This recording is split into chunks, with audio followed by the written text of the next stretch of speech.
She was 34 years old, and she had exactly $14 sewn into the hem of her only good traveling dress when the school board voted 5-1 to strip her of a position in her home in the same breath. The man who orchestrated her ruin was Horace Vandermeer, president of the Millbrook Junction School Board, a portly, self-satisfied merchant who had never forgiven her for refusing, 3 years running, to hire his favorite nephew as her assistant instead of the capable young widow she preferred. She had $14, a trunk of books, and a small brass compass that had belonged to her father, and with that she walked into the center of town and paid $12 for the very schoolhouse she had just been thrown out of, a squat, sagging clapboard building the board had already condemned and meant to tear down for lumber. It was, by every measure the town could see, the purchase of a woman too proud and too foolish to accept her own defeat. But bricked into the foundation of that schoolhouse, behind a wall no one living remembered, something had been waiting for 11 years that would not only restore everything she had lost, but would finally answer why Horace Vandermeer had fought so hard, for so long, to see that building torn down before anyone thought to look closer. Settle in, and let us tell you the story of Clara Whitfield. If you have ever been punished for simply doing your work with honesty and care, we hope you will tell us about it in the comments below, because we think Clara would have wanted you to know you are not alone. Clara Whitfield had been born in 1851 in a farmhouse outside Springfield, Illinois, the only daughter of a school teacher named Josiah Whitfield, a gentle, bookish man who believed, with conviction that bordered on religious, that education was the one inheritance no creditor could ever repossess and no fire could ever burn. Josiah had lost his own father's farm to a bad harvest and a worse bank when he was a boy of 12, and the experience had marked him permanently with the understanding that land, cattle, and coin could all be taken from a person in a single unlucky season, but that what a person carried in their mind, once truly learned, belonged to them until the day they died. He taught in a one-room schoolhouse for 31 years, and he taught his daughter alongside his other pupils from the time she could hold a slate, drilling into her not merely her letters and her sums, but philosophy she would carry the rest of her life, that the most valuable things in this world are rarely the loudest, that a person's worth is measured in what they build quietly and leave behind for others, not in what they accumulate for themselves. A good teacher, he used to tell her, tucking a blanket around her shoulders on cold Illinois nights, plants trees you will never sit under the shade of. That is not a sacrifice. Clara, that is the whole point. Clara's mother had died bringing her into the world, and so it was a father who raised her, who taught her Latin declensions at a kitchen table while soup simmered on the stove, who taught her to keep meticulous ledgers for the tiny school's media supplies, stretching every dollar the county allotted until it groaned, a skill that would matter enormously in years she could not yet imagine. She grew into a serious, watchful young woman, quick with figures, quicker still with a book, possessed of a calm, steady manner that put anxious children at ease and made even skeptical parents trust her judgment. When her father died in the winter of 1874, worn thin by 3 decades of drafty schoolrooms and modest pay, Clara did the only thing that felt like honoring him. She took up his calling herself, sitting for the territorial teaching examination in Nebraska, where a distant cousin had written of a fast-growing rail town called Millbrook Junction in desperate need of an educated hand for its children. She arrived in Millbrook Junction in the spring of 1875, 24 years old, carrying her father's books, his brass compass, which he had always kept on his desk as a reminder that true direction sometimes required more patience than a straight road allowed, and a letter of recommendation from the county superintendent that praised her discipline and her devotion in equal measure. The town, still raw and unfinished in those years, with its rutted main street and its half-built grain depot, took to her quickly. She taught in a small frame schoolhouse at the edge of town, built by public subscription 2 years before her arrival, and she taught well, insisting that the daughters of homesteaders receive the same rigorous instruction in arithmetic and composition as the sons of the town's merchants, a position that occasionally rankled certain fathers, but that the mothers of Millbrook Junction, almost to a woman, quietly and fiercely supported. She lived modestly in the small teachage attached to the schoolhouse, kept careful accounts of every chalk stick and slate the county provided, and over 9 years built a reputation as the most trusted and capable woman in town, respected if not always beloved, precisely the way her father had taught her to want to be remembered. It was in her 4th year in Millbrook Junction that she first crossed paths, in any meaningful way,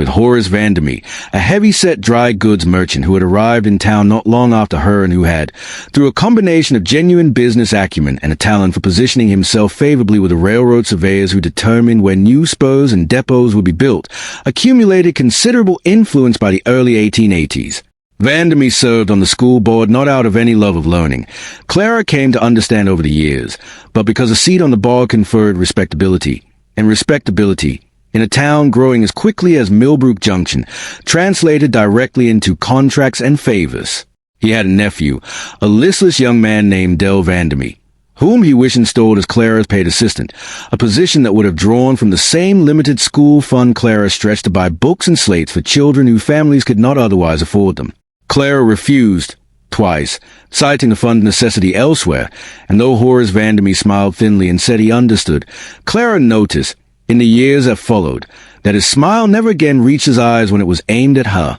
The fall came slowly, the way wrought in a foundation beam often does, invisible until the whole structure gives at once. It began in the autumn of 1884, when a parcel of dry goods went missing from Vandermeer's store, a loss he reported loudly to the town constable, and when, some weeks later, a similar parcel of ribbon and thread was discovered, inexplicably, in a supply cabinet at the schoolhouse that only Clara held the key to. Clara had no explanation for how the goods came to be there, only the growing, sickening suspicion that someone had placed them, and she said as much, plainly and without hysteria, before the board that convened to investigate. But Horace Vandermeer, sitting at the head of that same board as its president, argued with wounded solemnity that a woman entrusted with the town's children ought to be above even the appearance of impropriety, and that regardless of what could or could not be proven, the school's reputation could not survive the scandal of a teacher under suspicion of theft. The vote, when it came, was 5-1, with only the young widow Mrs. Prentice,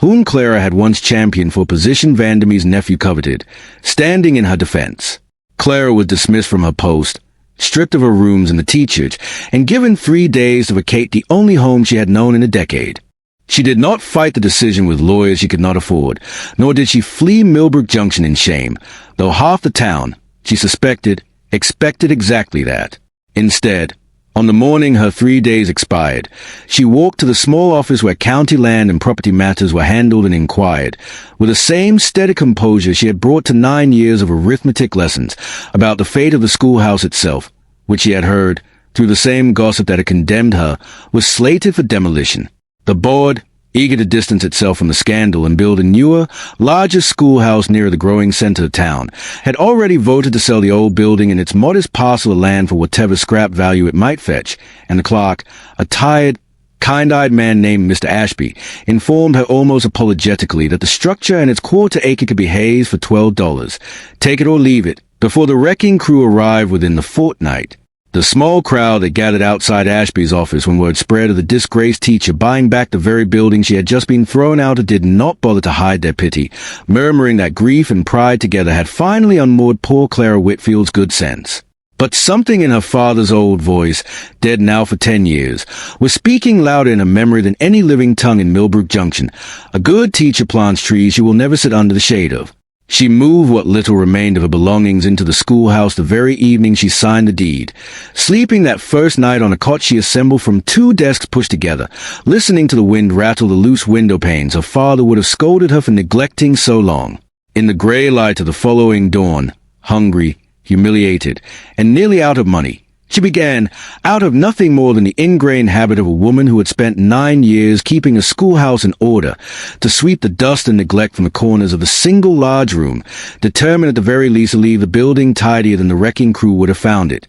It was while moving a heavy slate chalkboard away from the schoolroom's north wall, the wall that had always struck her as slightly deeper than the room proportions strictly required, that her broom caught on something odd in the baseboard, a seam in the wood paneling running vertically where no seam ought to exist,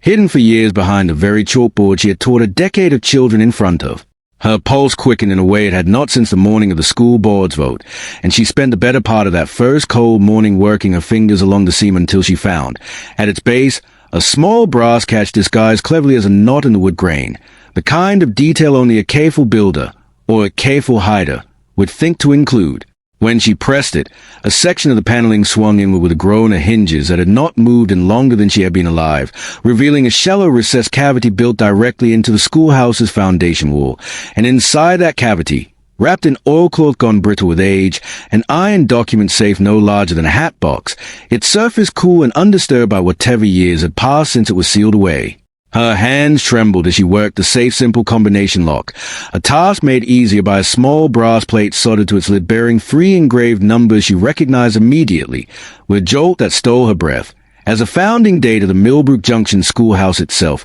a date her own father, in one of the last letters he ever wrote her before his death, had once mentioned in passing as the year the original building committee was formed. Inside the safe, resting atop a modest but unmistakable stack of banknotes and gold certificates that made her gasp aloud in the empty schoolroom, she found a leather-bound ledger and a folded letter, both bearing the careful, old-fashioned hand of a man whose name she recognized at once from a faded photograph that had hung, until recently, in the schoolhouse entryway. Reverend Amos Kettering, the circuit preacher and founding trustee who had helped raise the funds to build the very schoolhouse she now stood inside, a man who had died, she recalled being told as a young teacher new to town, in a riding accident some 11 years earlier, not long before Clara herself had first arrived in Millbrook Junction. The letter, dated in the careful hand of a man who seemed to sense he might not live to deliver it himself, revealed a story that Clara would spend the following weeks piecing together with growing astonishment and growing anger in equal measure.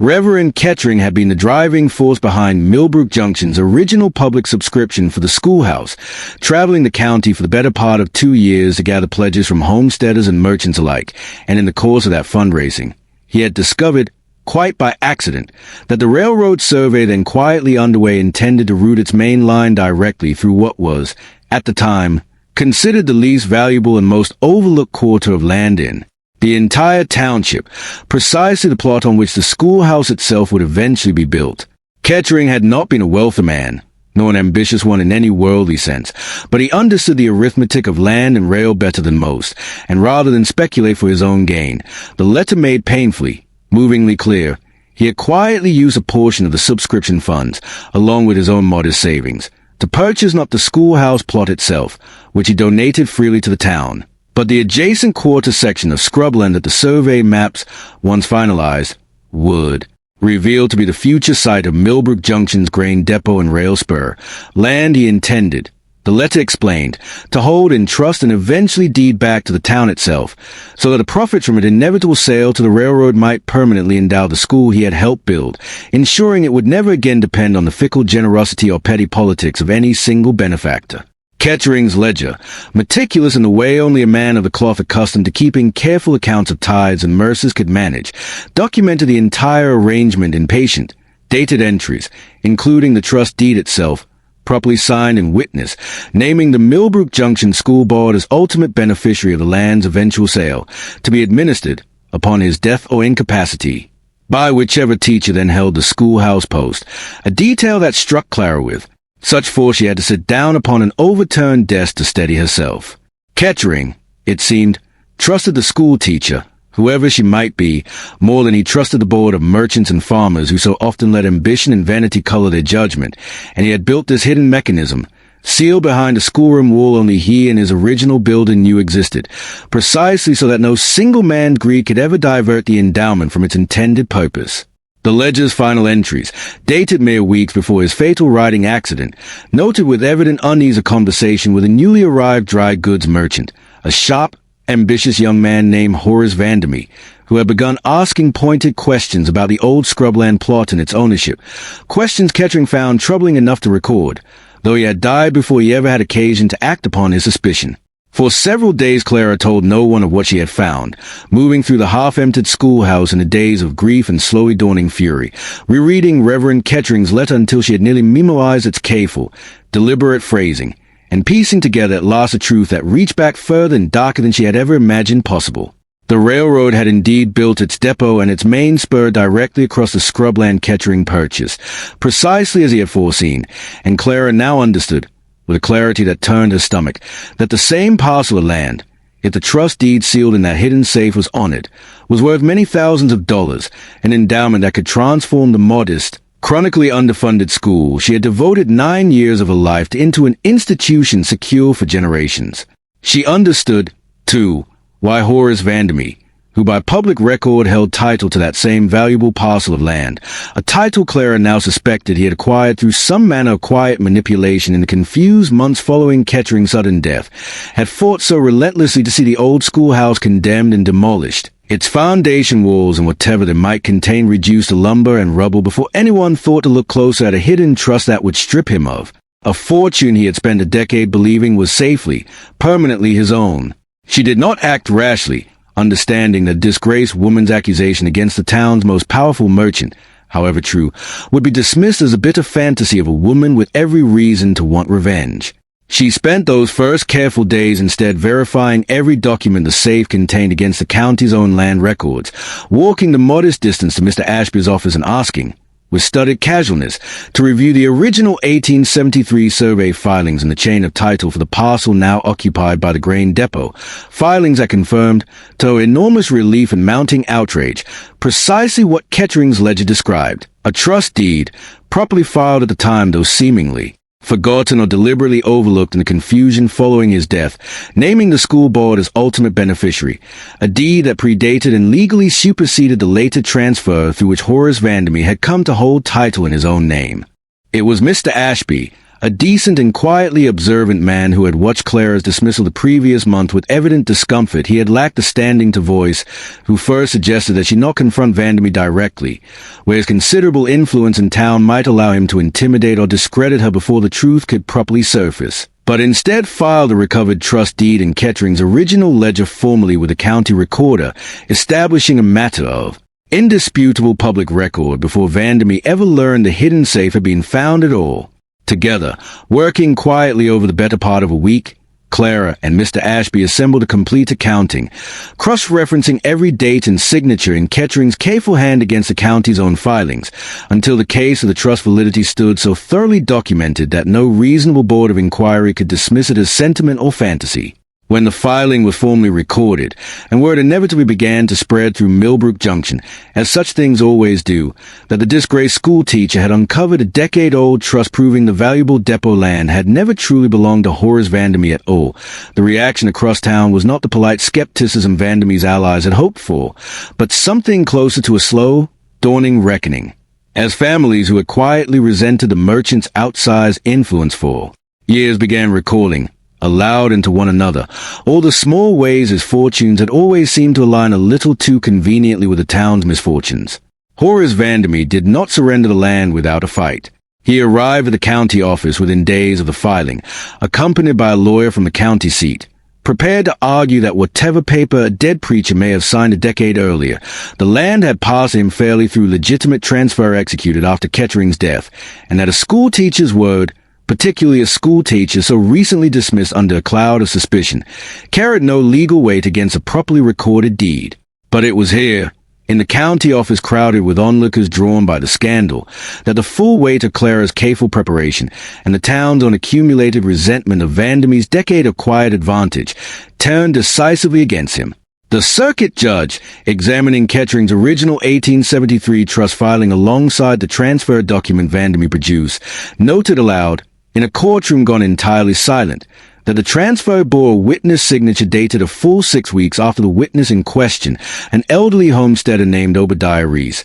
had himself died of influenza, a discrepancy that unraveled, within the span of a single afternoon, whatever legitimacy Vandermeer's claim had ever possessed. It emerged, as the county's own investigators began quietly examining Vandermeer's other land dealings in the wake of the scandal, that the dry goods merchant had for years employed a compliant clerk to forge witness signatures on documents whose original signatories were conveniently deceased, a pattern that would, within the year, cost him not only the depot land, but his seat on the school board and the greater part of his standing in a town that no longer trusted a single transaction bearing his name. Clara did not use a recovered endowment, once its rightful ownership was fully and legally restored to the school board's trust, to seek any personal enrichment or petty vindication against the man who had orchestrated her public disgrace, though she would have been forgiven, perhaps, for wanting exactly that. Instead, she did precisely what Reverend Kettering's careful, patient planning had always intended.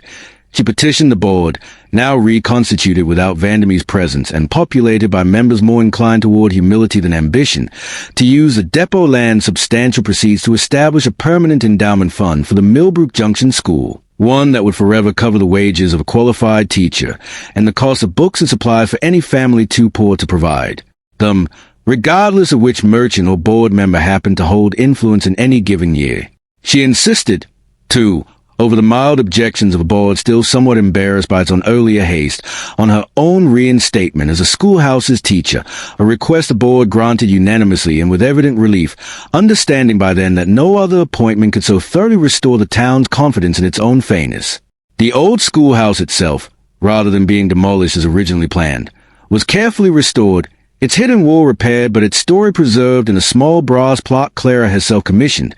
honoring Reverend Amos Kettering's foresight and quiet generosity, so that no future generation of Millbrook Junction children would forget how easily a good man's careful planning could be nearly erased by another man's greed, and how narrowly. In this case, it had been saved. Within a year, Millbrook Junction, which had for a decade quietly tolerated the outsized influence of a single ambitious merchant, found itself transformed by the modest, steady security of a properly endowed school, a security that meant new books for children whose families had never before afforded them, and a modest addition built onto the schoolhouse to accommodate the town's continued growth, all made possible by the very safe the town had so nearly demolished into splinters and lumber. The old schoolhouse became something of a local landmark in its own right, and it was not uncommon, in the years that followed, for townsfolk to bring visitors past a small brass plaque by its door, to tell the story of the teacher the town had cast out and mocked for buying back the very building meant for demolition, only to find within its walls a means to secure that same town's future for generations.